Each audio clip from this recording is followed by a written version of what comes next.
অনেক বিভিন্ন সময় না, ওই 24-এর পর থেকেই বলা শুরু হয়েছে, আজ অবধি বলে যাচ্ছে।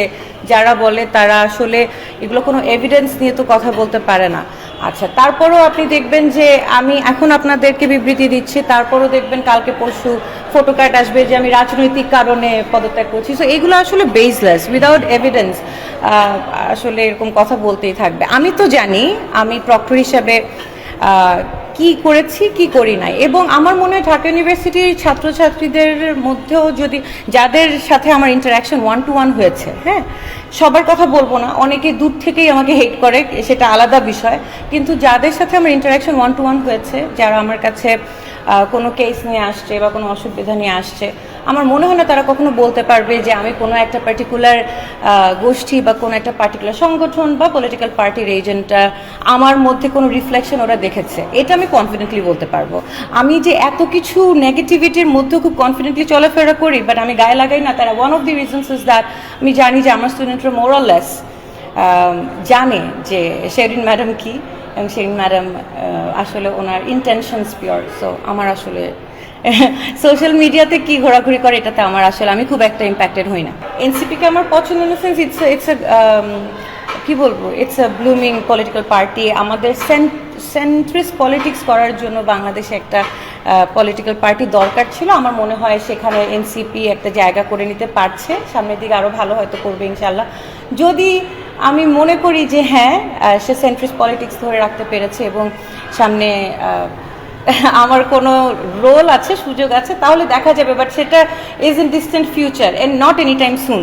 যদি রাগ থেকে বা ট্রোল হচ্ছি এই কারণে আমার সরে আসা যদি বলতেন, তাহলে তো আমাকে ট্রোল করা শুরু করেছে সেই ডাকসুর পর থেকে। আমি তো তখনই মানে তখন তো আরও বেশি ভেহিমেন্টলি ছিল, এখন তো অনেক কমে আসছে, তখন তো আরও খারাপ অবস্থা ছিল।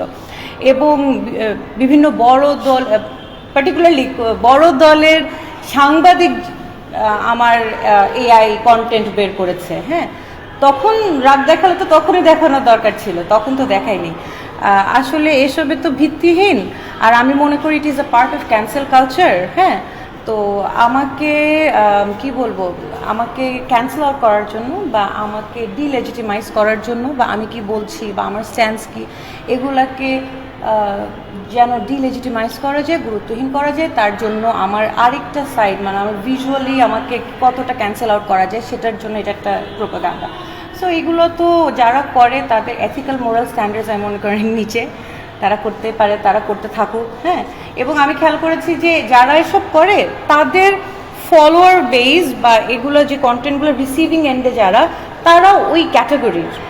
আমি কোনো ভালো ভদ্র শিক্ষিত মানুষকে দেখি নাই এটাতে এন্টারটেইনড হতে।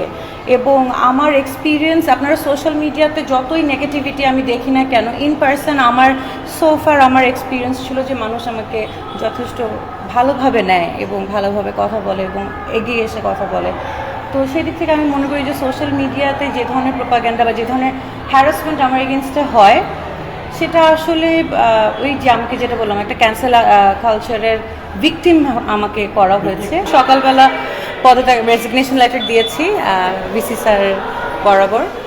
আর হচ্ছে যেটা কোনো হঠাৎ করে না, যেটা আপনি কোয়েশ্চেন করলেন, আসলে আমি আরও 1-1.5 মাস আগে চিন্তা করেছিলাম যে ইট ইজ অ্যাবাউট টাইম যে আমি রিজাইন করি, কারণ 24-এর পরবর্তী সময় থেকে শুরু করে 26 পর্যন্ত আমার মনে হচ্ছে যে আমি একাডেমিক সাইডটাকে খুব একটা গুরুত্ব দেই নাই বা পড়ালেখা থেকে অনেকটুকু দূরে চলে আসছি। আমার লাস্ট 2 বছরে তেমন কোনো রিসার্চও আমি করার সময় পাইনি, ইচ্ছা থাকা সত্ত্বেও সময় হয়নি। কারণ আপনারা জানেন যে প্রক্টর অ্যান্ড দেন অ্যাসিস্ট্যান্ট প্রক্টরের দায়িত্বটা, and that too in Dhaka ইউনিভার্সিটিটা ইমেন্স, একটা ম্যাসিভ রোল। তো তো আমি এটা ডিসাইড করে ফেলেছিলাম অনেক আগেই, কিন্তু যেহেতু প্রক্টর স্যার ছিলেন এতদিন এবং আমি ওনার সাথেই শুরু করেছিলাম, ওনার আন্ডারে উনি যতদিন আছেন ততদিন ওনাকে সম্মান দেখে আমার আসলে মনে হচ্ছে যে না, স্যার যতদিন আছেন ততদিন আমি থাকবো, স্যার রিজাইন করলে আমি রিজাইন করে দিব। না, আমার উপরে কোনো রাজনৈতিক চাপ ছিল না। আমি তো বলেছি আমি অনেক আগ থেকেই চিন্তা করছিলাম যে ছেড়ে দিব। তো আমারও মনে হচ্ছিল যে আমিও কন্ট্রিবিউট আগের মতন করতে পারছি না, কারণ আমি চেষ্টা করছি একটু পড়ালেখার দিকে ঝুঁকতে, 2টা একসাথে করা, আবার সাথে I have a small baby, তো 3টা একসাথে করা আমার জন্য ডিফিকাল্ট হয়ে যাচ্ছিল। আর পরবর্তীতে আমি তো হায়ার স্টাডিজের জন্য যেতে চাই।